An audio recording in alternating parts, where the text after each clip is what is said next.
All right, good morning, everybody. Good morning. You're stuck with me teaching a lesson, which means we're starting off with a game. Oh yeah. We're gonna do one of the games that we did yesterday during the mini game activity, and which I think everybody that came enjoyed that. I was going to have one of the games that we have a video. Aaliyah, it was her favorite game. I was going to do that. What we had a 6-foot table, and we had two teams, and you had to try to blow the ping pong ball off the other side. And so, we had Mom. Who were you? You were against Abigail. And so Mrs. Golgi, and just amazing facial expressions. So it was a lot of fun, but we aren't going to do that. Bobby, go and put it up here. So it's called priorities. We did these questions yesterday, but we have different people, so they're different answers. So if you come up here for this, I don't know if we're going to do all of them because I don't want to spend a lot of time, but let's have a little bit of fun this morning. If you got one of these questions yesterday, wait for another one if you want to come up. But what we're going to do is, so Bobby, put up the first category.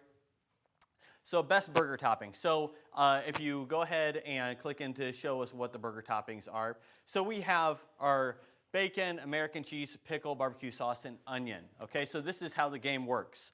We'll say Miss Judy, she's up here and she's ranking them. Okay, and she says my favorite burger topping is going to be onion. So we're going to do best to worst in a list. So she's going to put number 5. And then she says, my second favorite is pickles, so she's going to put a 3. And then third favorite is American cheese, so she puts a 2. Fourth favorite is bacon. And then fifth favorite is barbecue sauce, so she puts a 4. So on her board, we would see a 5, 3, 2, 1, 4. Does that make sense? That's the order that she thinks it in, that she wants. And then you guys are on Miss Judy's team. And so so you guys, Olivia, we're going to say you're the captain. And you say, I think Miss Judy, she thinks bacon is the best. So you put a 1 on your board. This is actually going to be your guys's. Then you say, I think American cheese. So we go with that. And then you say, I think that pickles is her next favorite. And then you think, we got 1, 2, 3. And then we say 5 and 4. Well, none of these matched. So you guys got no points. Or do I have one? I don't have any of them matching, do I?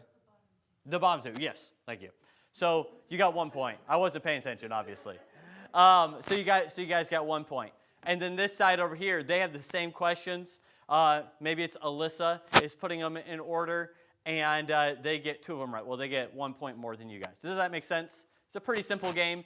It's you guys just trying to guess what priority this individual is putting this in. So we can still do this. Who wants to be the one that writes them down for your guys' team? Olivia, since I already assigned you, you got it.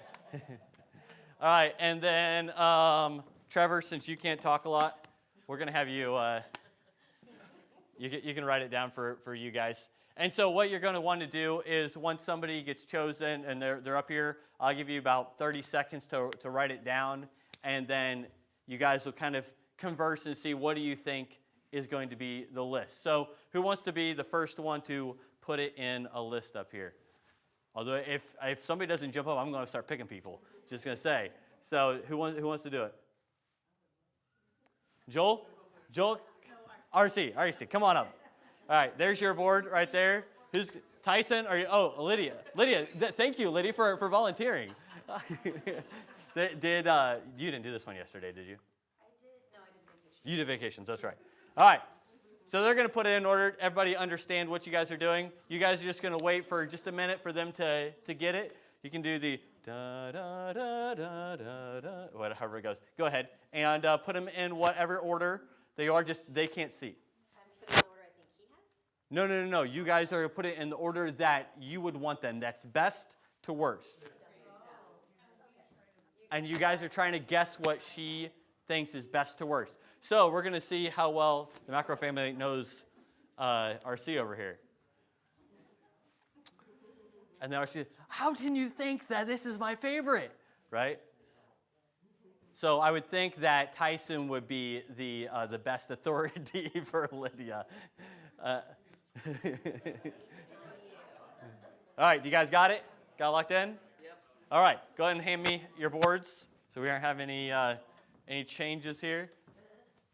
All right, so we got them in here.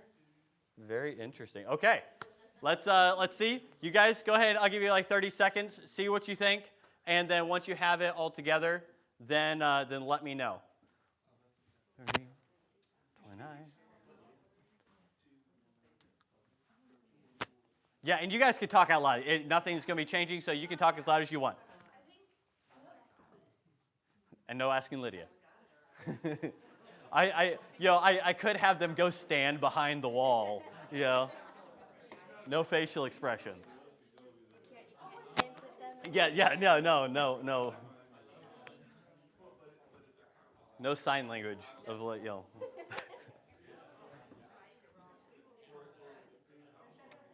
All right, we got you guys got it? All right, do you guys have it? All right, so tell me what your first one is. 2 is correct. What is your second one?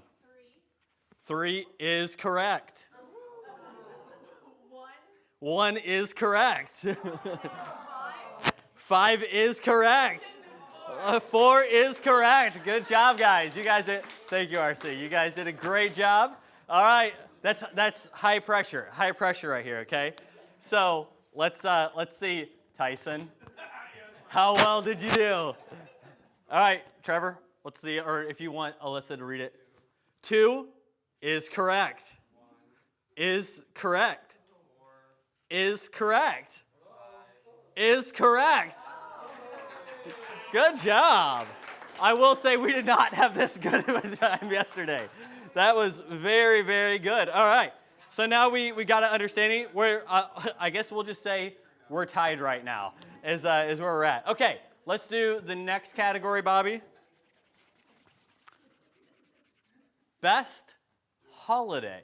Best holiday. Before you show them, who wants to come up here and do best holiday?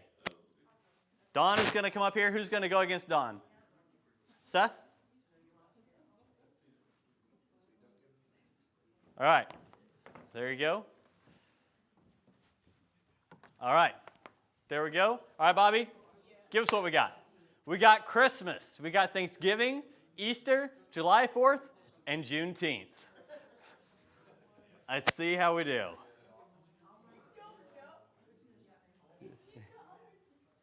No, Bobby's on this side. Benjamin's on this side. All right, you guys got to wait till they have it locked in before you start, discussing, because we don't want to influence the boards. 15 seconds left.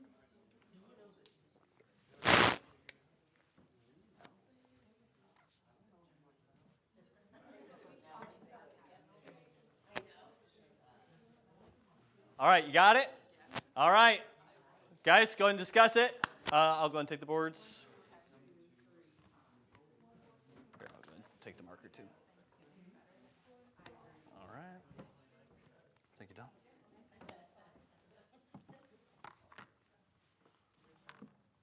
High stakes games right here. High stakes games. Christmas, Thanksgiving. All right. Do you guys got it locked in? All right. Do you guys almost got it? I gave you 10 more seconds. 9, 8, 7, 6, 5, 4. You're done. Okay. Let's start off. We started with you guys this last time. Let's see here. What is your first one? Trevor. 1 is correct. Second one. Is correct. 4. Is correct. 3. Is correct. Is correct. Good job. Man, I needed all you guys here yesterday. You guys did a good job. All right, let's see here. All right, Olivia. 1. Is correct. 4. Is not correct. 2. Is not correct. 3. Is not correct. Is correct. So you guys, let's see. So that means you guys got 3 points right now. Yeah, that's, hey. This is you guys. All right. 3 points, 0. All right, thank you, Don. Thanks, Seth. Great job. We'll do one more so you guys can catch back up. She did 1, 2, 3, 4, 5. It's Don did. Okay. Let's see. Give me the next category, Bobby. One more, then we'll get enough fun. Best fast food. Best fast food. All right, who's got Hunter? All right. Hunter with the 0-point board. Just because everything was. Who's going for fast food? Trevor's going to do fast food? All right, Alyssa, you're in charge of the board. All right. Fast food, give me a list. Chick-fil-A, McDonald's, T-Bell, Wendy's, and the big Subway. Go ahead and get me a list.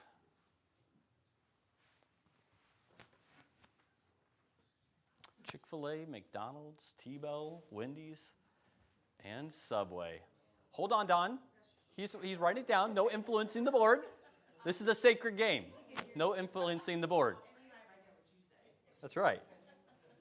Unbelievable. Cheaters over here. Just because you're behind. Probably not.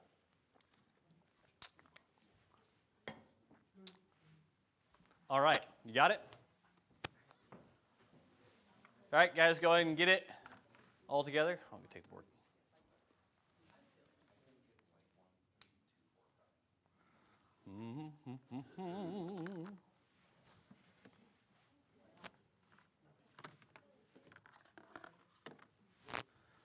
All right. What do we got? You guys got it? Yeah. All right. Alyssa's still writing with her left hand. Okay. Got it? All right. Guys, go ahead and tell me what you got. 2 is correct. 4 is correct. 1 is correct. 3 is correct. 5. Very good job. All right. It's close. Let's see if they got more than 2 right. Go ahead. 1 is correct. 3 is correct. 2 is not correct. 4 is not correct. 5 is correct. All right. You guys won. Good job. Good job, guys. Thank you all for participating. Hopefully you had some fun there.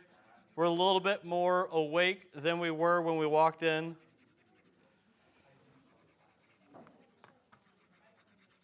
All right, let me get this marked off, and I'll have to clean this later. All right, let's go ahead and stop the tomfoolery. Whoa. Unbelievable. Well, I actually kind of want to see that again. Where was Chick-fil-A at? On top of the cross, I think is what it was. All right. Let's go ahead and get in our Bibles and turn to Numbers chapter 16. Numbers chapter 16. We are talking in teen class about character traits. And we're looking at different characters in the Bible. And we're going to be looking at a particular character trait. One of rebellion is what we're going to be looking at. And obviously, anybody that's ever been around teens is like, yes, finally, teaching a rebellion at teens. No, our teens are great, obviously. No rebellious teens in Old Paths. But we are going to be looking at this because I think all of us, even if we may have not reached to the point of rebellion, we may be on the path to rebellion. And I think it's important for us to each recognize where we may be at on that path. And maybe it's not a rebellious heart to our elders or our teachers, but it may be a rebellious heart to God. And we are particularly on that path to having a rebellious heart toward God. And there's character traits that build it up to being to the point of rebellion. And we'll look at that. But before we do so, let's go ahead and just ask the Lord's blessing on the lesson today. Dear Heavenly Father, I do thank you for this good day that you've given to us. I thank you for the time that we have to get into your word. I just ask that you give me the words to say and that you would reveal to us, any of us that may be on the path to rebellion, that we'd be able to catch it early and be able to turn it around and be able to be on the path of fellowship with you, Father, and not rebelling against your wills, desires for our lives. I just ask that you would just bless the lesson now. In your name I pray. Amen. All right, we're going to be looking at Numbers chapter 16, and we're just going to start off reading a lengthy passage, but we're going to be chopping it up a little bit as we go through it and looking at different aspects of it. So we're just going to go ahead and read 1 through 35. So bear with me. It is a long passage, and I am not the greatest reader in the world, but we will muddle through it. All right, verse 1. Now Korah, the son of Izhar, the son of Kohath, the son of Levi, and Dathan and Abiram, the sons of Eliab, and On, the son of Peleth, sons of Reuben, took men.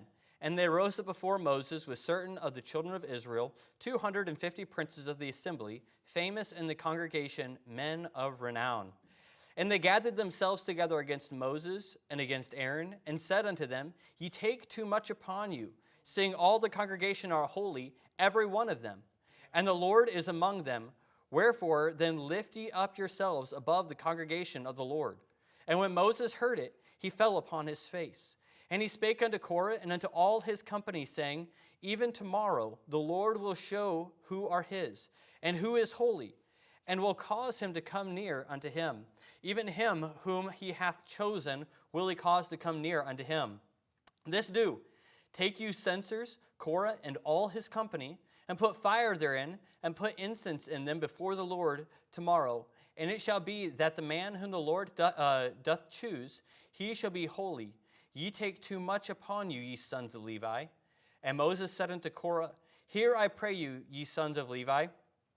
Seemeth it but a small thing unto you that the God of Israel hath separated you from the congregation of Israel to bring you near to him, to do the service of the tabernacle of the Lord, and to stand before the congregation to minister unto them? And he hath brought thee near to him, and all thy brethren, the sons of Levi, with thee, and seek ye the priesthood also?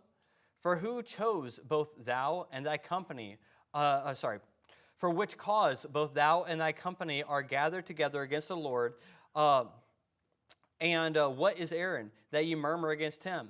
And Moses sent to call Dathan and Abiram, the sons of Eliab, which said, We will not come up. It is the small thing that thou hast brought us up out of the land that floweth with milk and honey, to kill us in the wilderness, except thou make thyself altogether a prince over us. Moreover, thou hast not brought us into a land that floweth with milk and honey, or given us inheritance of fields and vineyards. Wilt thou put out the eyes of these men? We will not come up. And Moses was very wroth and said unto the Lord, Respect not their offering. I have not taken one ass from them, neither have I hurt one of them. And Moses said unto Korah, Be thou and all thy company before the Lord, thou and they, and Aaron tomorrow. And take every man his censer, and put incense in them, and bring ye before the Lord every man his censer, 250 censers, thou also, and Aaron each of you his censer. And they took every man his censer, and put fire in them, and laid incense thereon, and stood in the door of the tabernacle of the congregation with Moses and Aaron.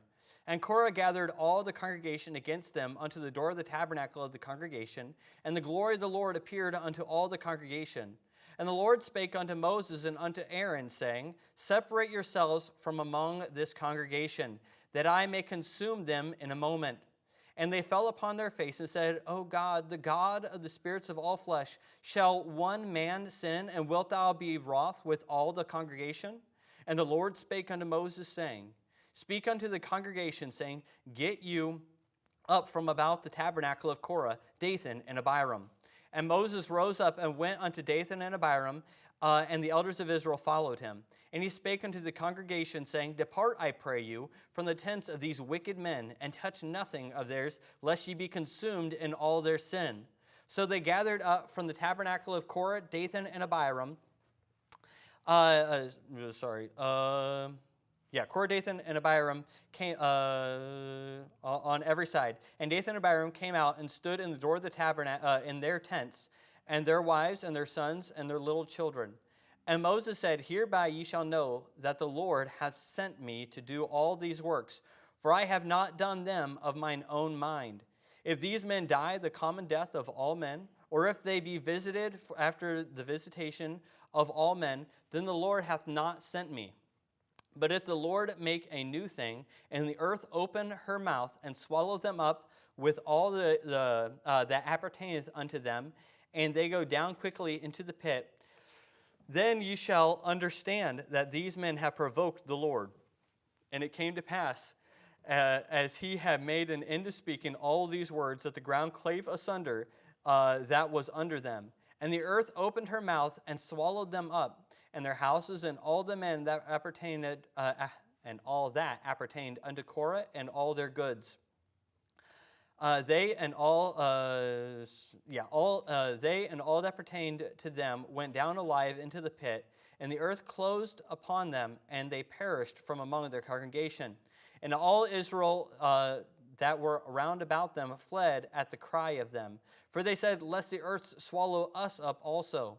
And there came out fire from the Lord and consumed the 250 men that offered incense. So we see the story of Korah. And at the overall picture, of Korah that we see, like the big picture idea, we can say obviously there was rebellion. But rebellion rarely just begins with rebellion, right? It doesn't automatically, boom, rebellion. Typically, there's going to be some things that you are going to that are going to culminate into being full rebellion.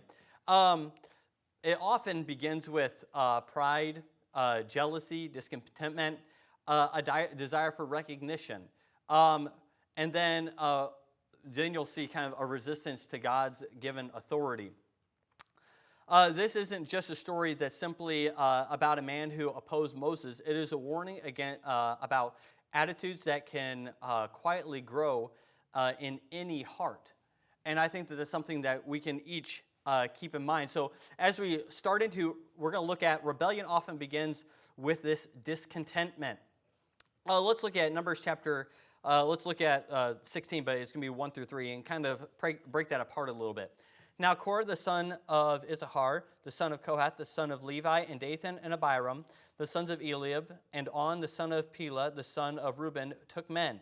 And they arose up before Moses with certain of the children of Israel, 250 princes of the assembly, famous in the congregation, men of renown. And they gathered themselves together against Moses and against Aaron, and said unto them, Ye take too much upon you, seeing all the congregation are holy, every one of them, and the Lord is among them.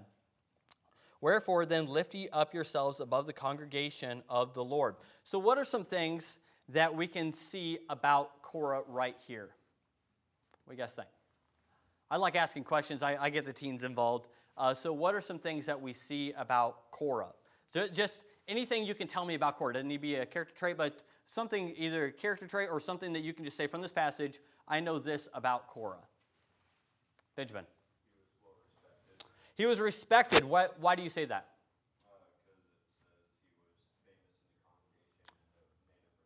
Yeah, so he was famous in the congregation. I believe that is in verse 2. Yes, and I think that is also talking about who? It's not just talking about Korah, but it's also talking about who? And who else?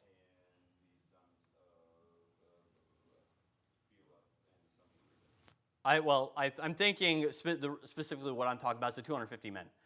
Is kind of what I see here. You see there 250 men, princes of the assembly, famous in the congregation, men of renown. I think that we can specifically associate the men of renown with these 250 men.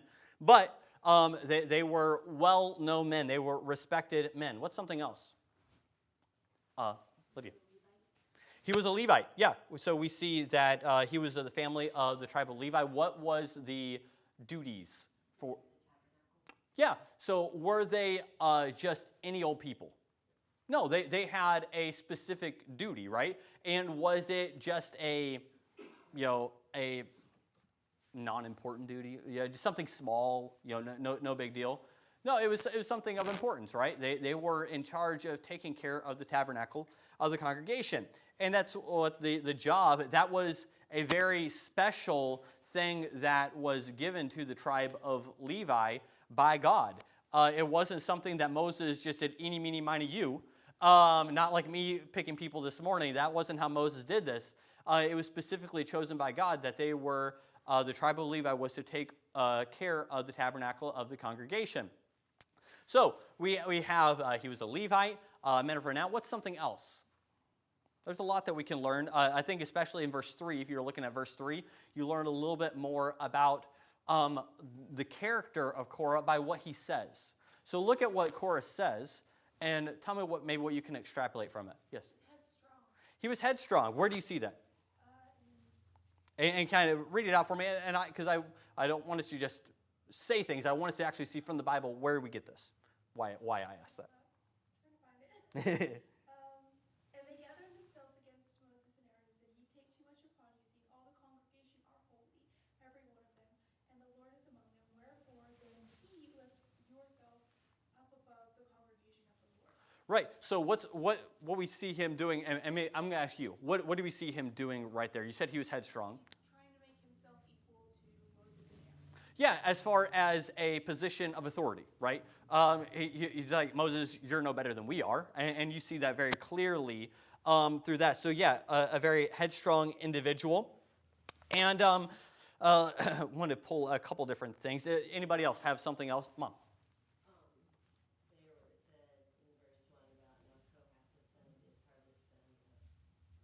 Korah.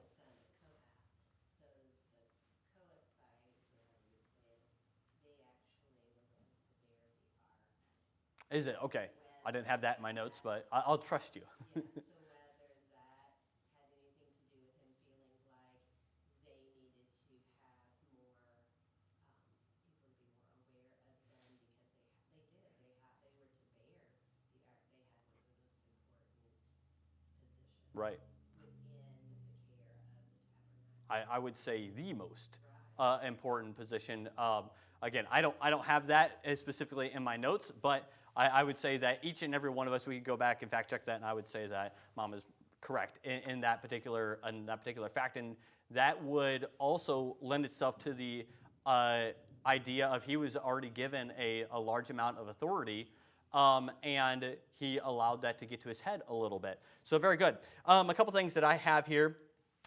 He was an ambitious individual. Said he was headstrong. Typically, if you are a headstrong individual, you are an ambitious individual because you are trying to bring yourself up to a position of authority that has already been set. So an ambitious individual. Something else that I think that you can see here, specifically looking in verse 3, as he was dissatisfied. If he had been satisfied and content with where the position that God had placed him in, then would he have been confronting Moses in the manner that he was confronting him? I think that we could come to the conclusion that no, he would not have been confronting Moses in the manner that he was doing this in if he had been content with what he had. He was dissatisfied. He was also jealous. Going along with dissatisfied, you can also pull out jealousy comes into play here with trying to bring himself up and looking at Moses' position and his relationship with God and maybe wanting that same level of, as Mrs. Golden mentioned, maybe wanting to be more noticed in the congregation. And jealousy typically comes from not being noticed as much as you would want to be noticed, or wanting somebody else's wealth or popularity or power. But the funny thing is, typically whenever you get there, it's not what you think it is, right? But jealousy, and then pride, thinking that he can have that position that is there, and then some self-seeking, not allowing God to be the one that is putting him in that position, but trying to bring that onto himself. And so we just see a couple different things from Korah. So looking at some things here, we can kind of look at this and say, okay, in my life, am I being ambitious? I guess I should ask this, is ambition bad? What do you guys think? Is ambition bad? I would say no. Ambition's not bad. I am ambitious at work. I would love to be a regional director for UPS. That is something that I feel like I would enjoy doing. And I will work my way into that if possible. But that I don't believe that ambition is bad if it doesn't interfere with my relationship with God, one, and then also if it doesn't interfere with my spiritual relationship and fulfilling the commands in the Bible. One being, thou shalt not forsake the assembling of yourselves together as a manner of some is. And so as long as that ambition doesn't intersect with with the requirements that God has laid upon me as a Christian, then that ambition is good. That ambition is holy. But as soon as there is an intersection of those ambitions, then there is a problem. That is when we are at a crossroads with God, and we are deciding, okay, God, you're going to go one way, and I'm going to go another. And Korah came to this crossroad. He had all of these different things, and he came to that crossroad. And one of the biggest problems is he started comparing himself to others. So ambition's not bad, but being dissatisfied with where God has placed us is not a good thing, right? Jealousy, many passages in the Bible that talk against jealousy. Pride, well, that is one of the works of the flesh, right? So I would say, yeah, that's bad. And then anything with self in front of it, self-indulgence, self-seeking, anything like that, it's all works of the flesh. It's pleasing the flesh.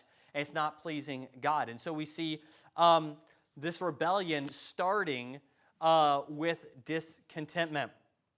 So let's continue on here. Verse 1 and 2. We've already read verse 1, but I kind of want to focus on verse 2. And they rose up before Moses with certain of the children of Israel, 250 princes of the assembly, famous in the congregation, men of renown. So verse 2, what do we see Korah, Dathan, and Abiram doing? What did they just do? Joanna. Yeah, so they're gathering people to be with them.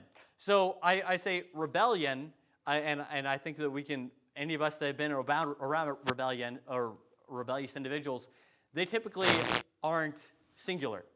Rebellion typically isn't singular because rebellion isn't fun unless you have people around you and you are creating a movement of rebellion. Rebellion typically is seeking supporters.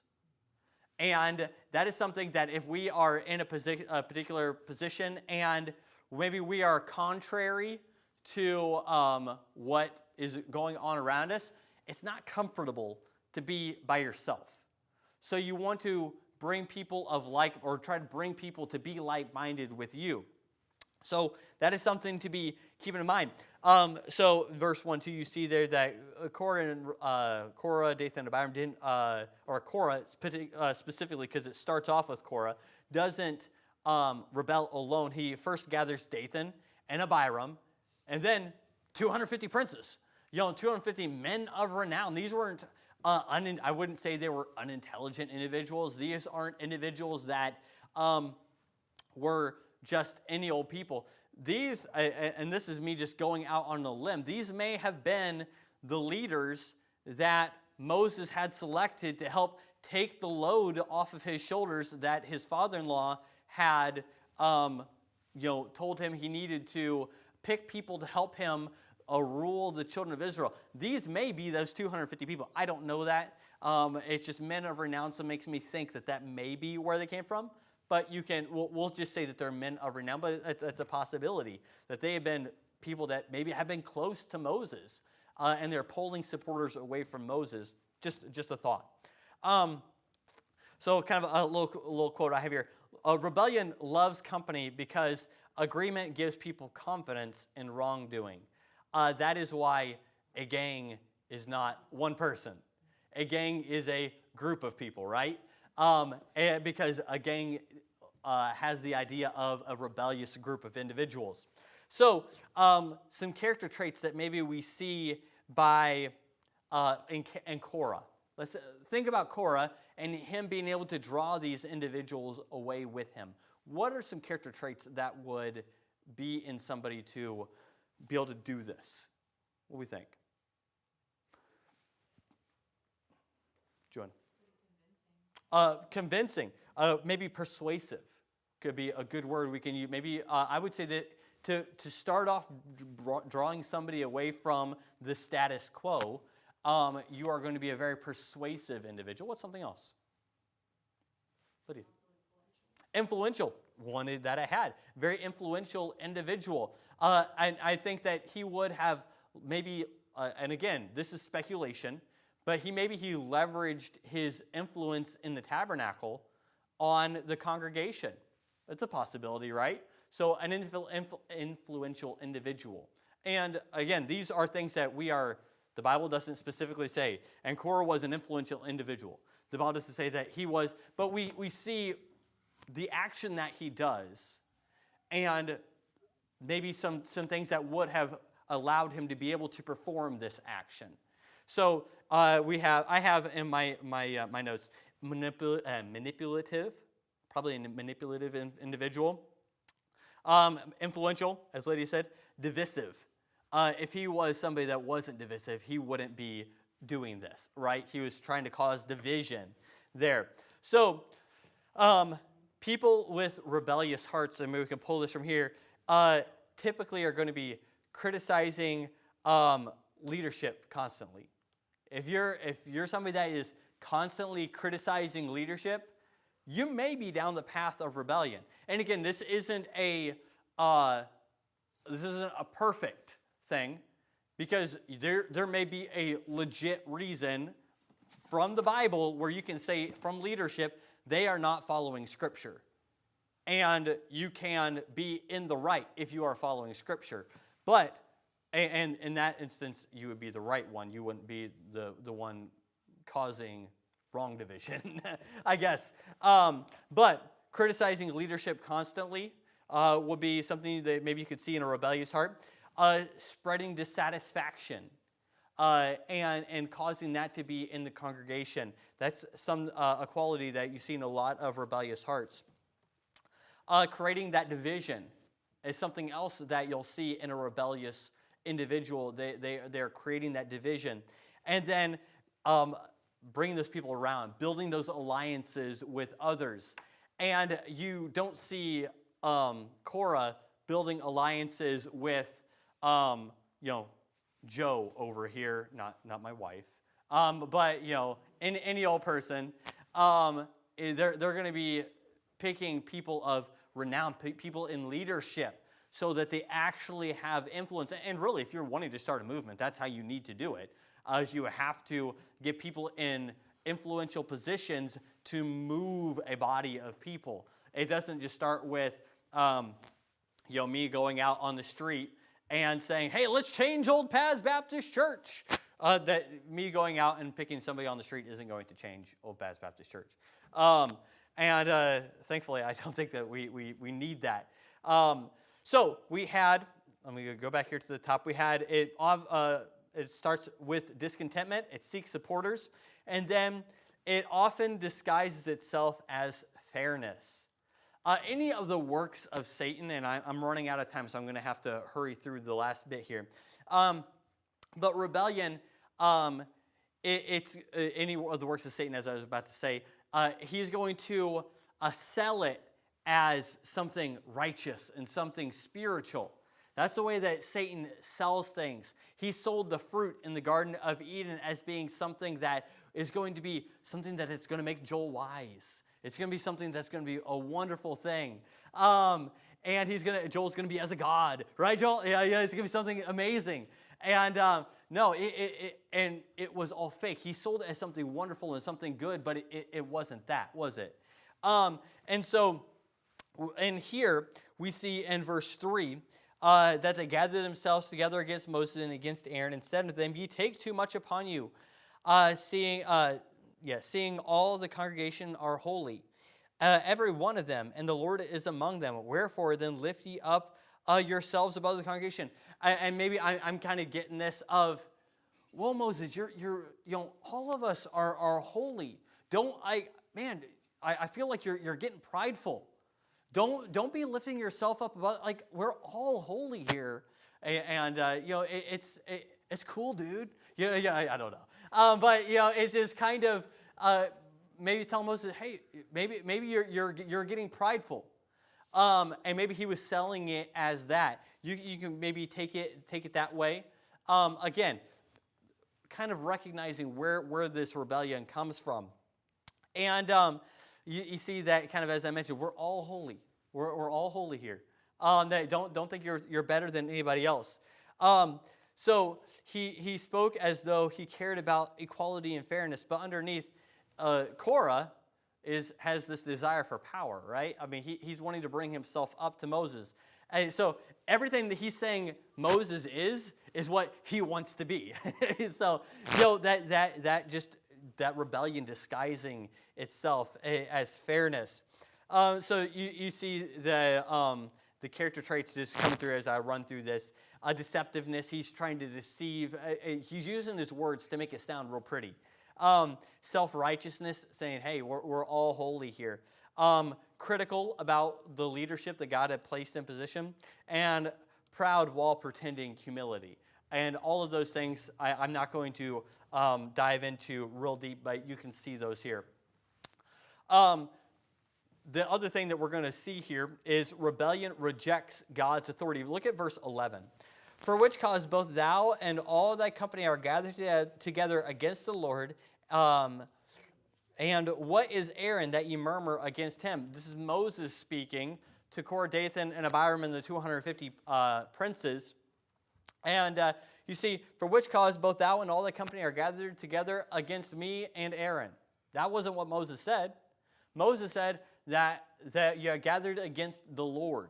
He put them in their place. He put it on a billboard. Hey, you're not against me. You're not against Aaron. What is Aaron? That Moses says, what is Aaron that you go against him? You're going against the Lord.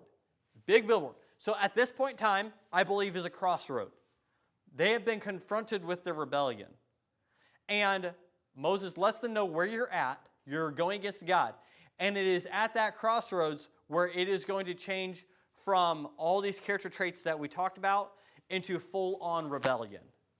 And it's a full rebellious heart. And what do they choose? Well, they choose to reject that. And we'll see. We're just going to go ahead and go into the refusal here in verse 12 through 14. And Moses sent to call Dathan and Abiram, the sons of Eliab, which said, we will not come up. They reject Moses calling them up and the confrontation that Moses is giving them. And verse 13, is it a small thing that thou hast brought us up out of the land that flows with milk and honey to kill us in the wilderness, except thou make thyself altogether a prince over us? So they're rejecting this confrontation that they have been, or that Moses has confronted them with. Dathan and Abiram refused even to come and speak with Moses. Rebellion, it hardens the heart. Anytime that there is a disagreement, me and Trevor, we've disagreed before. Me and Seth have disagreed before. We're brothers. It's going to happen, right? But there is something to be said about us. If we disagree, we can typically go to each other and we can hash it out. And at the end of it, we may still disagree. But we can go to each other. We can talk about it. And it's a mutual understanding. Hey, you think one way, I think another way.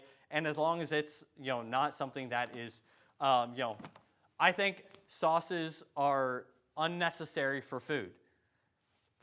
I think like whenever I go to what is it? No, well, Chick-fil-A too. What is the one that I think that the chicken? What? Raising Cane's, thank you. I have Popeyes in my head. But Raising Cane's, they all say, well, with Raising Cane's, the sauce is what helps, what gives the chicken flavor. I say, no, just season the chicken properly and it'll be fine. But that's because I don't care for sauce. That's a very divisive thing to say, let me tell you. A lot of people are like, oh, you don't like sauces? I just, ranch, unnecessary. Lettuce is fine by itself without ranch.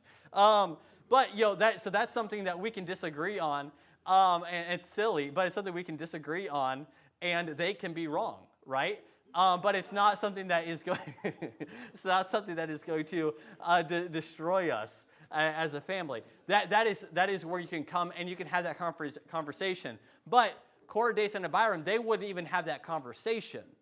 They were. I got to bring it all back here. You pulled you guys away on sauces. You lost you guys. You're like, you don't like sauces? Can't listen to him anymore. But these guys, they weren't even able to come and talk. And I think that's something that is very important. Even if we have a disagreement, we have to be able to talk it out and then come to a conclusion at the end. And so that's just some stubbornness that we see here as being a character trait of rebellion. They rejected humility and repentance, and they came with the hard heart of Pharaoh. I kind of get that idea. So what is the punishment? I'm out of time, but what is the punishment? There, 31 through 35, we'll go and read this and conclude here. And it came to pass, as he had made an end of speaking all these words, that the ground clave asunder that was under them, and the earth opened her mouth and swallowed them up, and their houses and all the men that appertained unto Korah and all their goods. They and all that appertained to them went down alive into the pit, and the earth closed upon them, and they perished from among the congregation. And all Israel, and all Israel that were round about them fled at the cry of them, for they said, lest the earth swallow us up also. And there came out a fire from the Lord and consumed the 250 men that offered incense. So, we see the conclusion of the matter. God is going to ultimately take control. God, if you are, there's going to be a punishment, I guess is what I'm trying to say. If you decide to go one way and it's opposite to God's that crossroad, there's going to be a punishment that takes place. Would there have been a punishment if Korah, Dathan, and Abiram had come and talked to Moses and recognized, hey, the spirit that I thought Moses had, hey, I was actually wrong. And they were able to admit that they were wrong. Do you think that there would have been a punishment?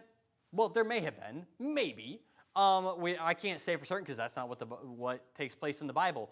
But we know that where they went and they weren't able to talk to Moses, and they completely rejected and they went against God, well, there was a punishment, wasn't it? And it was the ultimate punishment of death. And I can't imagine a worse death than going and falling into the earth and being swallowed up by the earth. Right now, while I'm driving, I'm listening to Journey to the Center of the Earth.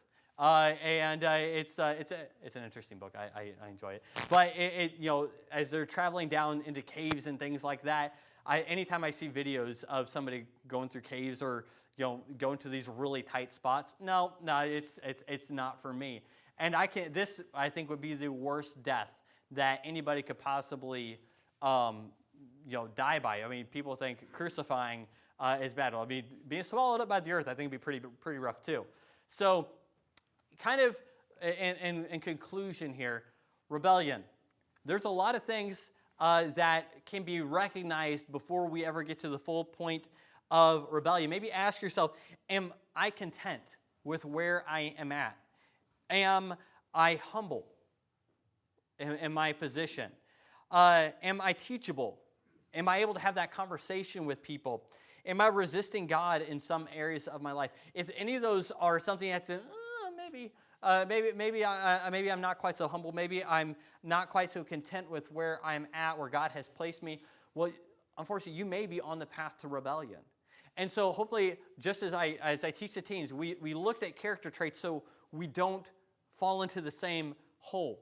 No pun intended to them falling into the earth. Actually, there was fun. It was intended. We don't want to have the same thing happen to us. We shouldn't want to be rebellious against God. And if you do, well, I got something to tell you. There's punishment down the road for you. That's just kind of what the Bible teaches us. So hopefully we have learned some things today. We can recognize some character traits of rebellion, and we can stay far away from them. Let's go ahead and pray and get ready for the morning service.